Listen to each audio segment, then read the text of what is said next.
Bom dia, alunos do 8º ano A e B. Professora Andete, vamos lá ao percurso 9, a ascensão dos Estados Unidos no cenário internacional. Iremos ver agora os Estados Unidos, localização e divisão administrativa. Temos aí o mapa dos Estados Unidos, né? Ok? E os Estados Unidos, ele compreende grande parte da América do Norte, cerca de 22,2%. E 61% das terras emersas do planeta, que são terras emersas acima do nível do mar, né? Terras continentais. Ok?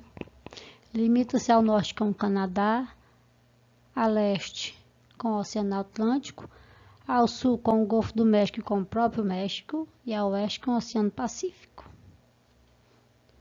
Ele é o quarto maior país do globo. Depois só perde para a Rússia, Canadá e a China. Logo depois vem os Estados Unidos, depois o Brasil e assim por diante. Ele é o terceiro mais populoso. Politicamente, os Estados Unidos dividem-se em 50 estados autônomos, sendo 49 continentais, incluindo o Alasca e o Havaí, que fica insular, é uma ilha, né, o Havaí, além do Distrito de Colômbia. Ok?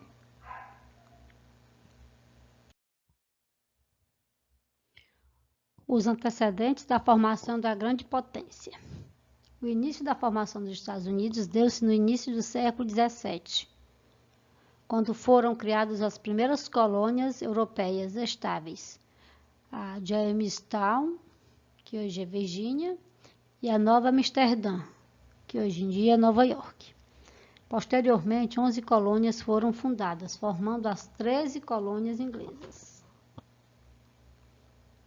A data oficial da fundação dos Estados Unidos é de 4 de julho de 1776, quando o segundo Congresso Continental, representando as 13 colônias sucessivistas, assinou a Declaração de Independência, no caso, né? Contudo, a estrutura do governo sofreu uma grande mudança e no ano de 1788, quando os artigos da Confederação foram constituídos, sua Constituição dos Estados Unidos tornou-se independente, né? Os Estados Unidos foi, a partir de 1788, fez a sua própria Constituição. Após a independência, os diversos governos que se sucederam no poder incentivaram a expansão territorial do país em direção ao oeste.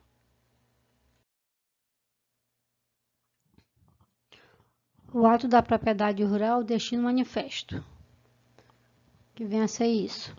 É o conjunto de ideias que defendia que brancos e puritanos param serem os únicos responsáveis por desenvolver o país e a quem Deus havia confiado a missão de criar uma sociedade modelo na América, uma vez que os indígenas não haviam feito até então.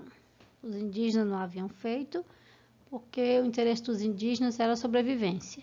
E o interesse aqui, né, dos brancos e puritanos que eles se diziam aqui, era só lucro. O avanço para o oeste, sua conquista e seu povoamento sofreram resistência dos grandes grupos indígenas, daí ocorreram vários massacres desses povos, o que também ocorreu na América Latina, aqui também no Brasil ocorreu, né? Chamados entradas e bandeiras. Os bandeirantes saíram perseguição dos índios, daí o território brasileiro foi ganhando mais terras, ok? Lá do oeste, né? A política intervencionista externa. Após a conquista do oeste ou expansionismo territorial interno, os Estados Unidos começaram uma política externa para fora do seu território. Lançaram então a doutrina América para os Americanos, conhecida como doutrina Monroe. Essa doutrina, ela tinha um lema, que era América para os Americanos, em que os Estados Unidos, depois que ele ganhou, conquistou novas terras, se tornou um grande país, então ele se tornou autossuficiente e o seu material bélico também, né? Seu armamento de guerra. Então ele lançou essa doutrina Monroe aqui, que essa doutrina defendia que os Estados Unidos, né, em sua segurança, não iria mais permitir que nenhum país europeu se apropriasse de terras em nenhum país americano, né? Em todo o continente americano. Nenhum país poderia mais se apoderar. Porém, tal doutrina serviu de pretexto para a relação de dominação sobre os demais países da América Latina, principalmente, realizando intervenções diretas e indiretas quando seus interesses econômicos e geopolíticos fossem contrariados.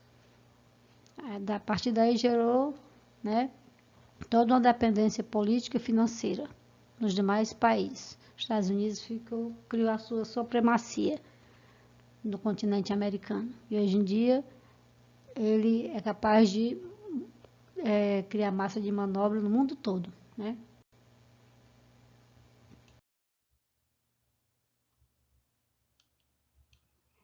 Todos esses fatores, somados à existência de grandes reservas de recursos naturais em seu território, como petróleo, minério de ferro, solo fértil para a agricultura e os recursos hídricos de uma maneira geral, investimentos também em pesquisa científica, tecnológicas, etc., tornaram os Estados Unidos uma superpotência mundial.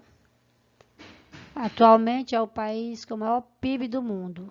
Possui diversos polos de inovação tecnológica e a maior potência militar do mundo. Sua influência econômica e cultural abrange todo o planeta. Vamos à correção da atividade. Página 96, questões 1, 2, 3 e 4. Primeira questão diz o seguinte: os Estados Unidos declararam sua independência da metrópole inglesa antes ou depois do Brasil em relação à metrópole portuguesa? Que os Estados Unidos foram colonizados por ingleses. Já o Brasil foi colonizado por portugueses. Daí a língua dos norte-americanos serem, né, dos Estados Unidos serem o inglês. E a nossa, consequentemente, português. Primeira questão, a resposta. Os Estados Unidos, eles tornaram-se independentes bem antes do nosso país. Eles se tornaram independentes por volta do ano de 1776. E o Brasil foi no ano de 1822. Segunda questão. Aponte a consequência da promulgação do Ato da Propriedade Rural, do ano de 1862, com o povoamento do território dos Estados Unidos. Como foi que aconteceu esse povoamento dos Estados Unidos? O que foi que aconteceu? Né? Qual foi a consequência desse ato da propriedade rural? Ela atraiu imigrantes europeus, que favoreceu muito a ocupação do interior e o processo industrial do país. Foi graças aos europeus que favoreceu tanto o povoamento como o processo industrial. Terceira questão. Explique o que foi o Destino Manifesto, a sua relação com a conquista e o povoamento do interior dos Estados Unidos. O Destino Manifesto foi um conjunto de ideias escritas por John Sullivan, que justificava, um jornalista da época, que justificava a ocupação das terras da América do Norte pelos estadunidenses, alegando que brancos e puritanos foram eleitos por Deus para criar uma sociedade modelo na América. Com isso, conquistaram as terras a oeste, expulsaram os indígenas, né, expandiram seu território e declararam guerra a quem resistisse. Foi um verdadeiro massacre aos indígenas. Mas eles expandiram seu território para o lado oeste. Ok? A quarta questão. O que foi a doutrina Monroe? Como ela influenciou as relações dos Estados Unidos com os demais países da América Latina? A doutrina Monroe, né, ela defendia, foi uma doutrina criada, depois que os Estados Unidos conseguiu todo esse território, ele se fortaleceu e aí criou, né, tanto militarmente, as suas forças, os seus armamentos, então ele criou um lema, criou uma doutrina, né, sobre o lema América para os americanos. Ele, segundo essa doutrina, defendia todo o continente americano, não só os estadunidenses, mas todos os países americanos, do continente todo. Ele defendia que os Estados Unidos, em nome da sua segurança, não iria mais permitir que nenhum país europeu se apropriasse de terras no continente americano. Porém, essa doutrina serviu de pretexto para a relação de dominação sobre os países da América Latina, principalmente, realizando intervenções diretas e indiretas quando seus interesses econômicos e geopolíticos fossem contrariados. Foi uma questão de controle, dele manter o controle dos demais países latino-americanos. Depois, a dependência financeira e econômica. Por hoje é só, espero que vocês tenham gostado. Até a próxima.